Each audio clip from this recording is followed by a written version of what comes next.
Welcome to the Sales Queen podcast, where we teach women how to turn their skills into sales and monetize their message so they can finally sell with the clarity, confidence, and certainty that they've always wanted to. No longer does the game of sales need to be an old boys club. It's time for you to sell like a queen. Hey everybody, so excited to be talking to you today about confidence and sales. There's a massive correlation between confidence and sales. And if you're wondering, first and foremost, to speak to the elephant in the room, why I'm in a different location, my husband and I are actually Airbnb-ing our home for the foreseeable future. And so we are living with my parents temporarily. They've graciously opened up their home and we're super excited about it. We have had so many stories to tell already just from the first 48 hours. And so stay tuned for a couple episodes after this. I'm going to detail out and tell y'all all the dirty secrets of what we've learned so far, what the sales process looks like for Airbnb, and also why I do believe that it is one of the best investments in terms of cash on cash return. But also we're going to tell you a few of the interesting stories that we have so far, which have been definitely unexpected, but overall positive. So definitely stay tuned for the Airbnb episode. Okay, so diving right in. Today, I first wanted to start talking about what my definition of confidence is. And for many of you guys who are maybe new to the podcast or don't know me personally, I did not wake up like this. So I was not always a very confident person. I believe that on the inside of me, God always created me to be a very forward thinking and very expressive kind of person that definitely other people would look at and they'd say, oh my gosh, she's so confident. But what a lot of you guys don't know is that my origin story, if you didn't listen to episode 0, I used to deal with massive self-confidence issues. I certainly never would have thought that I would have gone into sales. If you would have even asked me what sales was, I probably would have had a negative opinion about it, or like not even really even have been able to dictate to you what that meant or what a person did other than, of course, sell things. But like I didn't know much beyond that. So I really want to correlate why confidence is so important when it comes to closing sales and how lack of confidence could be the reason. And I would even argue probably is the reason why you're not closing more deals. So you guys will hear me talk about several of the C words, my favorite C words. There are between 5 and 7 that I really utilize in our frameworks: confidence, clarity, courage, things like that.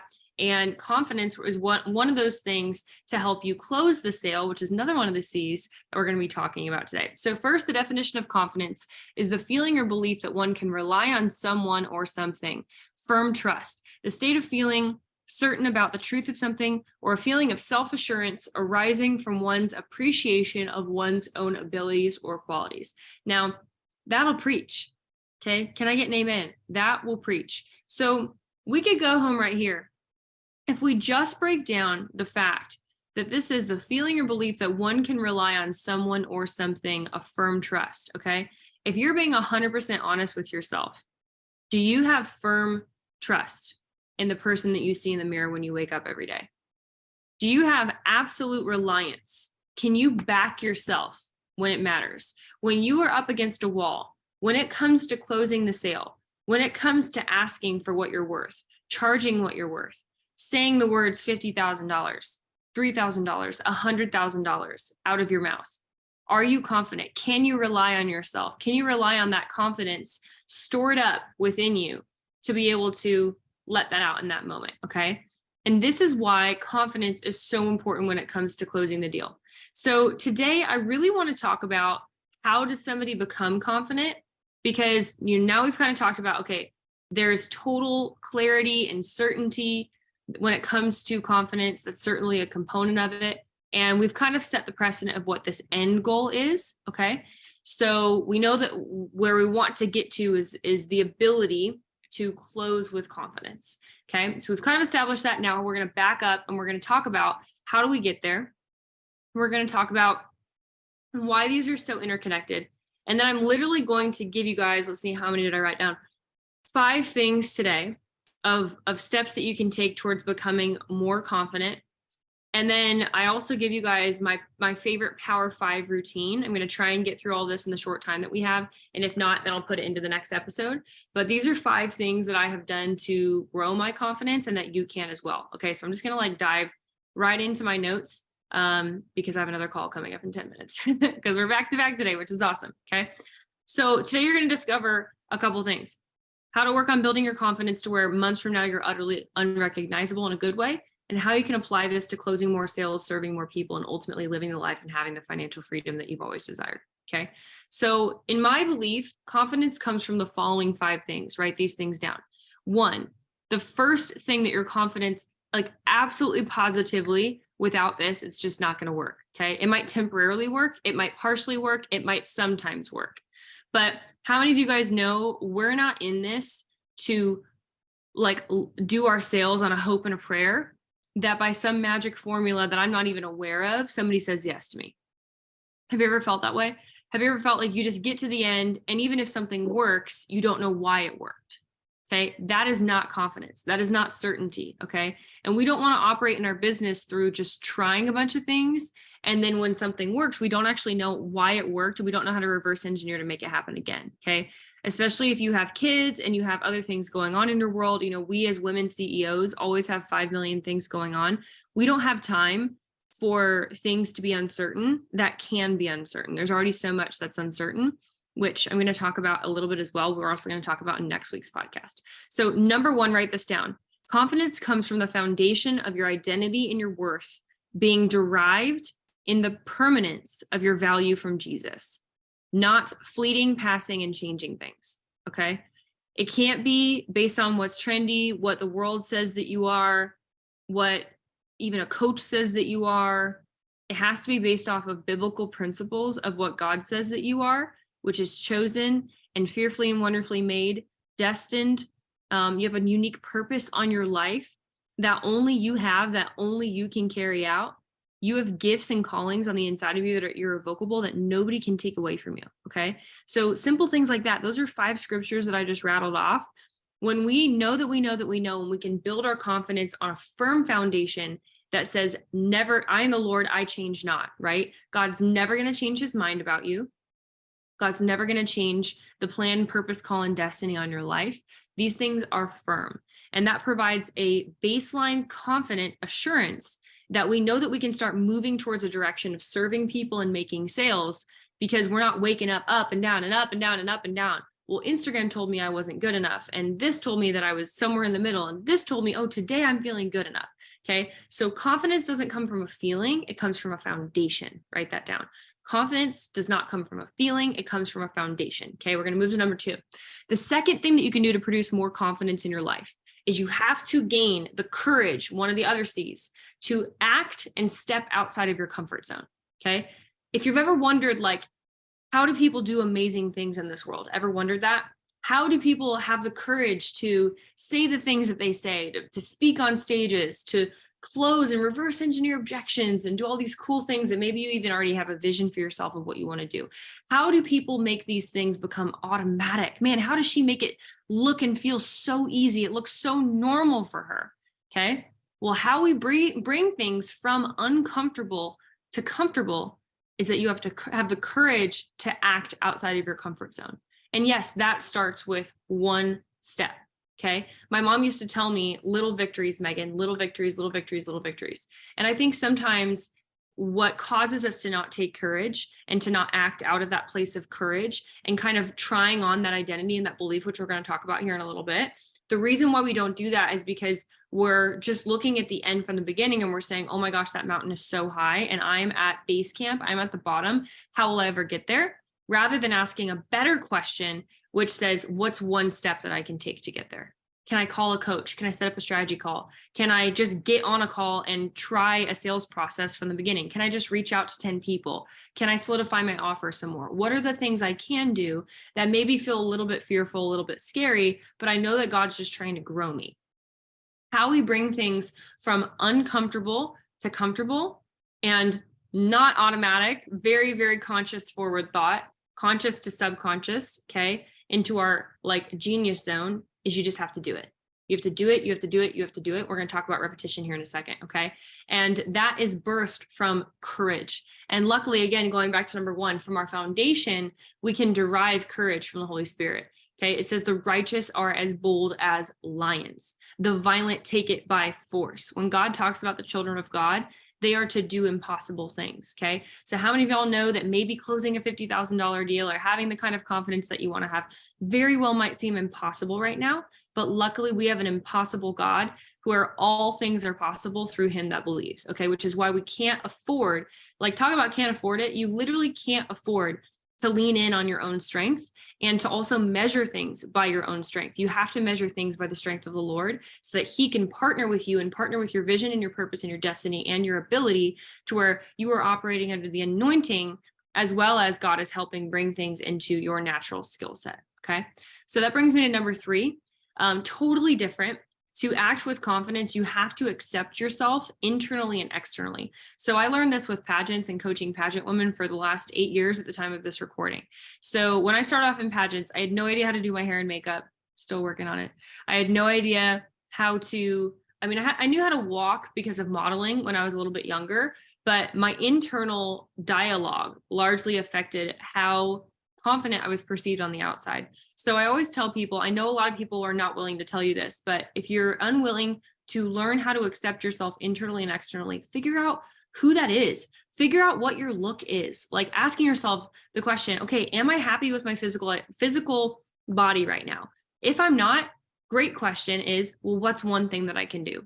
Not, why am I a blob? And why do, oh, I hate my figure. I hate this about me. I hate this about me. No, well, guess what? Everything is changeable and everything is figure outable. Okay. If you can adopt the mindset that anything is changeable, anything is figure outable, especially with the Holy Spirit, then we can start to take steps towards the thing that you want. And when we feel better about ourselves physically, when we fuel ourselves with proper nutrition, when we like our clothes, our hair, our makeup, our features, our body, our style, and when we trust that we, again, with that courage, okay, I want to change something. When I trust that I can change the things that I want to change, which, and I bring those things into my place of control where I'm like, you know what, I can control what I eat. I can control fueling myself with nutrition and meditation and prayer and the word and surrounding myself with great people, these different things. I can control those things.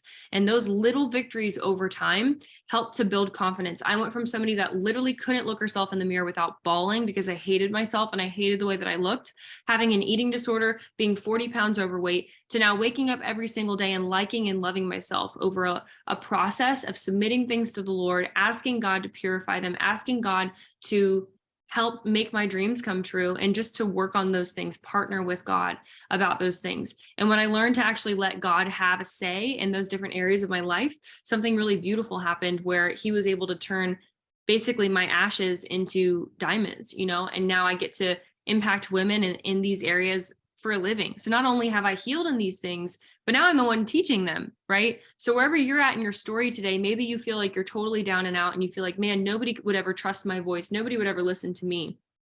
But I encourage you just to start taking those courageous steps towards liking and loving yourself, because people can sense when a person walks into a room and they're not arrogant, but they have this beautiful confidence that has a heart of service for other people. And because they're not spending all their time and energy ping-ponging in their own mind of self-criticism, they're able to actually see the world outside of them and be open and outward and say, hey, how can I serve you? Hey, how's it going? Hey, how's your business? Hey, what do you do? And to be focused on other people rather than being self-focused.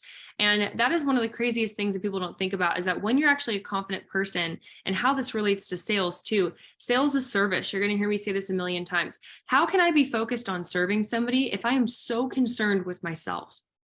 I have to get rid of all this head chatter to where I can even flow and have enough overflow to be able to pour into somebody else in that moment to even focus on another sale. Okay. If my self-talk is so incredibly negative and I've got all this crap going on, like buzzing bees in my head, do you really think that I'm going to be able to be confident enough to close a sale or even think about what that other person needs, to listen attentively, to choose the right program for what I might want to sell somebody into in the first place?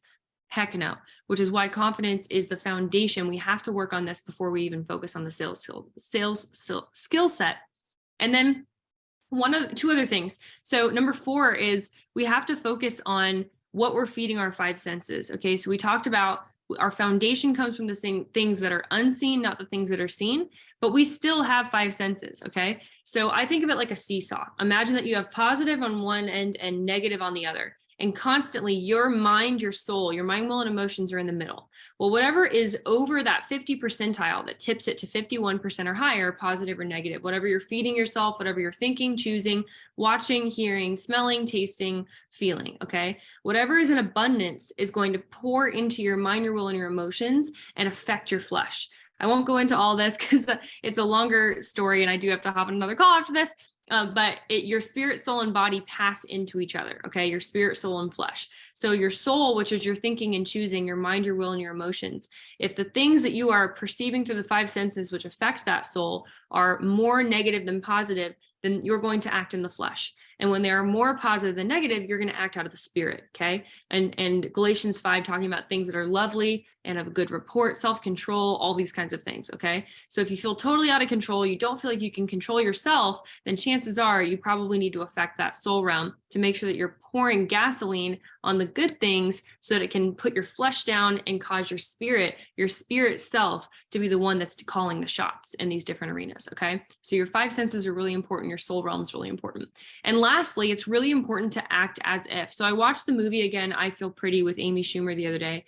And there's so many great messages in this movie. If you haven't seen it, it's basically a girl who I think is very, very normal sized in life. But she doesn't feel like she's traditionally pretty, and she's constantly comparing herself to the outside world and to these other things around her. She basically bonks her head and has this newfound confidence where the way that she sees herself in the mirror is somebody that looks like a supermodel, okay? And she finds that by perceiving the world this way, great things start to come to her. She finds the love of her life. The most attractive man in the world is attracted to her because of her confidence. She gets the job that she wants. She starts dressing differently. She starts acting differently, right? Purely because she acted as if she was that person, even though she looks exactly the same. And in the end of the movie, basically, she rebumps her head again, the confidence goes away, and she has to reconcile with the fact that she actually looked the same all along, okay? And there's a huge message for you throughout that, where it's like, don't wait until, go spend $40,000 on plastic surgery. No, confidence is the most attractive quality in the entire world. And it directly relates to how you sell yourself in terms of your dating life, in your professional life, in every arena of your life, how you walk into a room. It's directly related to how you feel about yourself on the inside. And it's so incredibly important. So what I want you to do really quick is just take a look at those five things and give yourself like a 1 to 5 stars of how many things that you feel like you grasp and that you understand in this moment about confidence, okay? And chances are that if you're below, a 3, let's say, or even if you're at a 3, then I just want to kind of demystify this to you of why you might be feeling this way, because these are the building blocks of a lot of things that make you successful in life. And there's nothing broken and wrong with you. You might just need to actually work on the soft skill of confidence, which then will open the door to actually being able to make some of the hard skills of like the sales skill set stick in your life. And that's why with our framework, mindset, skill set, repetition, and inside of sales school and all of our training, we teach mindset things like this first to establish your identity, clear out the head clutter, and make sure that we can actually make room for the best sales skill set in the world, where we teach you, offer, lead gen, sales, all those kinds of things. And then we pour gasoline on the right fire to help you take the right repetitious movements to be able to scale your company to whatever you want to scale it to. So that's all we have time for today. Next week, I will go over more of the specifics of kind of part 2 of how this actually applies directly to sales and how to get more people to purchase with you. The last thing before we go, if you have not signed up for a free strategy call yet to talk with our team about joining sales school or a business jumpstart, and you are somebody with a high ticket offer around, stuck around 5 to 30K a month, we would love, love, love, love, love to help you. We work specifically with females who want to create an impact on the world. And I am on a mission to create 100 millionaires over the next 10 years and 1,000 women who help make $100,000 or more. So you can go to salesqueen.com/chat to hop on the phone with our team. We will assess a strategy for you and tell you exactly where you're missing it, how we can unleash that bottleneck and help you take a next step towards growing your business and having the impact that you know that you're called to. With that, you guys, we'll see you next week.